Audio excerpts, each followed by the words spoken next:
아무리 예쁜 여자분들도 이런 말 한마디를 안 해서 되게 괜찮은 남자 놓치시는 분들도 은근히 많아요. 결혼해서 보니까 빈 털털일 수도 있어요, 이 남자가. 근데 그 약간 툴툴대고 좀 부정적이고. 네, 그렇게 한데 얼굴이 남주역이에요.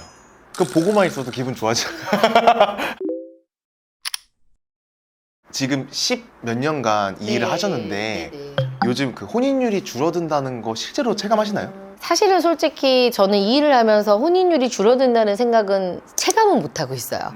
눈이 더 높아지고 있구나, 정말 빈익빈 부익부가 심해지고 있구나는 느끼지만 어떻게든 그래도 할 사람들은 또 다 하거든요. 근데 그럼에도 불구하고 그 통계적으로 봤을 때는 어쨌든 혼인율이 낮아지고 있다고 하잖아요. 맞아요. 그 이유가 뭐라고 생각하세요? 일단 첫 번째는 집 때문에요. 집값이 너무 올라서? 집값이 너무 올라서. 그러니까 예전에는 그냥 내가 한 2억, 3억 정도만 모아놓으면 전세로 시작해서 5, 6억 정도면 집을 어느 정도 이렇게 해서 아파트는 어느 정도 구매할 수가 있었는데 집값이 이제 너무 터무니없이 이제 솟구치고 이제 버는 거는 한정적이다 보니까 남자분들께서 아무래도 이제 등이 휜다 이런 말도 많이 하고, 그리고 이제 평균치라 그래서 평균치가 높아져 버렸어요. 여성들이 버는 수익이 남자들보다 더 버시는 분들이 은근히 많거든요. 그렇다 보니까 아유, 나도 이 정도 버는데 뭐 굳이 저 정도 버는 남자한테 내가 가서 고생을 해 라는 생각들 때문에 이게 안 맞는 거죠. 사실 저는 봤을 때 남자들이 결혼을 더 못하는 것 같아요. 여자들의 선택이 많이 없어요. 그러니까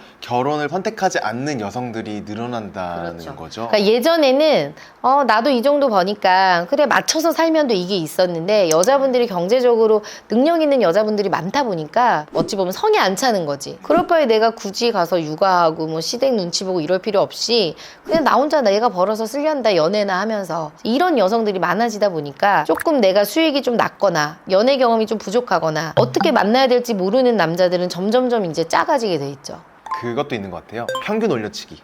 평균 올려치기 정말 많죠. 저는 그냥 결혼해서 평범하게 살고 싶어요. 결혼하는 것 자체가 평범하지 않은.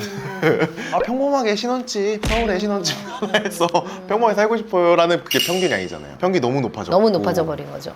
뭐 6억, 7억이 사실 큰 돈이잖아요. 네. 일반 직장인들 한 달에 뭐 진짜 대부분 급여가 한 250에서 300. 그럼 많으면 뭐 400, 500 정도일 텐데 그거 진짜 안 써야지, 안 쓰고 몇 년을 모아야 되는 돈이야. 그잖아요. 근데 그러면서도 난 평범하게 해외여행도 가고 싶고 그렇지. 평범하게 좋은 데서 외식도 하고 싶고, 근데 그게 약간 SNS 보면은 다 네, 그렇게 살고 있는 맞아요. 것처럼 보여요. 있어요. 명부백은 몇 개 있어야 되고 맞아요. 해외여행은 1년에 몇 번 가야 되고 막 호캉스도 가야 되고 다 이러다 보니까 그게 이제 평균이 돼버린 거죠. 그런 것들을 보면서 내가 그런 삶을 살지 못하면 자존감도 낮아지고 아무래도 좀 우울해지고 눈은 더 높아지고 이렇게 되는 것 같아요. 그러면 이런 사람을 놓치면 안 된다라는 게 있을까요? 일단은 저는 딱 상담을 하러 딱 들어왔을 때 굉장히 밝은 언어를 쓰는 분들이 있어요. 긍정적인 느낌. 왠지 이 사람하고 있으면 편안하고 굉장히 기분 좋아지는 사람들이 있어요. 그런 사람들은 무조건 놓치면 안 돼요. 예를 들어 여자분이 좀 이래서 남자분한테 좀 기분이 나빴대요, 마음에 안 들었대요 해도 아 그래요? 제가 좀 그렇게 보여졌나요? 다음번에는 그럼 대표님 제가 어떻게 하고 나가면 될까요? 언어 자체가 이렇게 긍정적이다 보니까 발전이 있어요. 그럼 내가 이제 이렇게 하고 나가라 그러면 또 그대로 하고 나가서 성공하고, 그런 분들은 반드시 결혼을 또 해요. 그러니까 제가 봤을 때는 솔직히 말하면 성격 좋은 분들은 어떻게든 결혼해요. 시간이 걸리더라도. 근데 그 약간 툴툴대고 좀 부정적이고. 네, 그렇게 한데 얼굴이 남주역이에요. 그 보고만 있어도 기분 좋아져.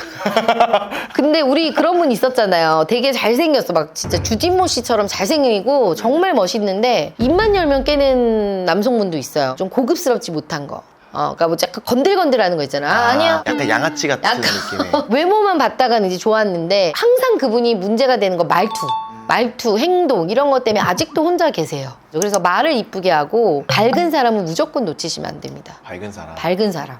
일단 두 번째는 고맙다, 미안하다, 상황에 맞게끔 이런 표현을 잘하는 사람. 그러니까 소통이 좀 중요한 거예요. 소통이 중요한 거죠. 여자분하고도 만나서 남자가 계속 데이트 비용을 낼 수도 있잖아요. 근데 남자분들이 그런 말 해요. 내가 데이트 비용 내는 것까지는 좋은데 당연하다는 듯이 여자들이 고맙다는 말 한마디도 안 하고 가면 정말 그 정 떨어졌다는 말을 많이 하거든요. 그러니까 진짜 이게 거짓이어도 말이라도 잘 먹었어요, 제가 다음에 살게요, 안 사더라도 아무리 예쁜 여자분들도 이런 말 한마디를 안 해서 되게 괜찮은 남자 놓치시는 치시는 분들도 은근히 많아요. 어쩌면은 내가 너무 마음에 안 드는데 나한테 들이대는 사람이 있다면 그걸 써먹어도 돼 괜찮겠네요. 절대 안 하는 거야. 그치. 근데 그걸 자존심이라고 생각하고 네. 얘기를 안 하시는 분들도 있고 진짜 몰라서 안 하시는 분들도 있어요. 그럼 조심해야 될 사람은 없나요? 조심해야 될 사람 많죠. 조심해야 될 사람은 사치가 심한 남자. 사치. 뭐 데이트할 때는 진짜 다 사줘. 비싼 데 데려가고 뭐 호텔 데려가고 다 데려가요.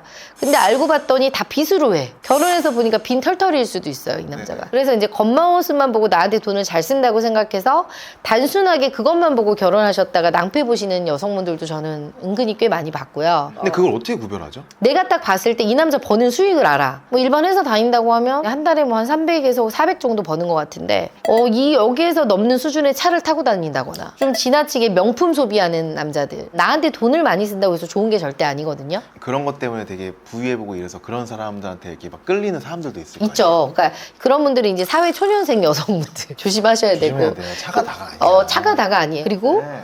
남자를 많이 안 만나본 여자들은 또 이제 이게 혹할 수도 있어요. 네. 네. 좋은 차 끌고 외제차 끌고 나오면 그럼요. 네. 그 결혼 잘하는 사람들의 특징이 있을까요? 결혼 잘하는 사람들. 네. 일단은 결혼을 잘하는 사람들의 특징은 자기 객관화가 굉장히 잘 돼 있습니다. 나의 키, 외모, 직업, 나이 뭐 이런 것들을 평균적으로 이제 계산을 해보고 내가 도대체 어떤 사람을 만날 수 있는지에 대해서 이제 이상형을 이제 한번 적어보는 거죠. 근데 여기서 내가 좀 무리하게 요구하는 부분들에 대해서 있어요. 인정할 수 있어야 돼요. 그럼 이랬을 때 내가 조율할 수 있는 게 어떤 건지, 그래서 자기 객관화가 잘 되어 있고 내가 어떤 결점이 있는지를 정확하게 파악하고 공략해야지 결혼을 잘할 수가 있어요. 자기 자신을 잊어버린 채 상대한테 요구만 하시는 분들은 못 가요. 근데 자기 객관화가 잘 되신 분들은 빨리빨리 똑똑하게 캐치해서 어떻게 보면은 협의를 잘 찾는 거죠. 협의점을. 그리고 그런 것도 있는 것 같아요. 아까 잠깐 얘기했지만 여자들이 결혼을 선택 안 하는 경우가 점점 많아지고 있잖아요. 네네. 그래서 그런지 결혼은 좀 남자가 이렇게 주도적으로 해야 성사가 되는 것 같아요. 맞아요. 그거 여자가 맞아요. 쫀다고 안 되더라고요. 결혼은 남자가 서둘러야지 결혼이 빨리 돼요. 저희도 보면 이제 두 분이 교제를 하시는데 남자는 49, 여자는 40인데 오히려 남자가 6개월 만났는데 여자한테 결혼 얘기를 안 하는 거예요. 그러니까 여자분이 언니, 누구 씨는 왜 저한테 결혼 얘기를 안 해요? 그래서 이제 제가 남자분한테 여쭤봤더니 6개월을 더 지켜보겠다는 거야. 왜요? 자기는 뭐 아쉬울 게 없대. 왜냐면 돈이 되게 많은 남자였거든요.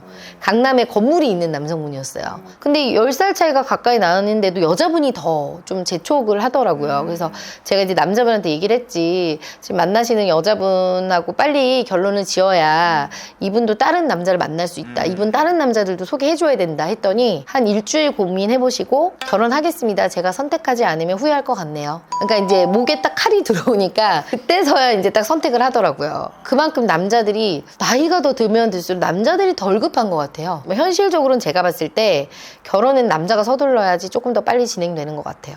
저는 그 얘기 들었어요. 내가 만약에 결혼하고 싶은 사람이 있다면 그 사람 가족들을 꼭 만나보라고. 너무 중요하죠. 그게 그러니까 그 가족이 뭐 잘 살고 못 살고 이런 걸 하라는 게 아니라 예를 들면 제가 남자잖아요. 그러면 여자네 집에 가서 온 가족이 아버지를 어떻게 대하는지 보래요. 그게 너의 미래의 모습이 될 거라고. 뭐 100% 다 맞는 건 아니겠지만 저는 어느 정도 한 90%는 일리가 있다고 생각해요. 여자 딸 같은 경우는 아무리 엄마를 닮고 싶지 않아도 엄마랑 같이 살다 보면 엄마의 싫은 점을 다 닮게 돼 있거든요. 아빠한테 하는 행동을 보고 자라기 때문에 그게 신랑한테도 자연스럽게 가는 거고, 그러니까 다 그런 건 아니지만 왜 그러잖아요. 아버지가 폭력적이면 내가 폭력을 하려고 하지 않아도 폭력을 좀 쓰게 되고, 그런 것들이 100%는 다 아니지만 어느 정도는 저는 일리는 있다고 생각해요. 그럼 화목한 가정에서 너무 중요해요. 자라는 사람을 만나야겠네요. 네, 진짜. 여기까지 하겠습니다.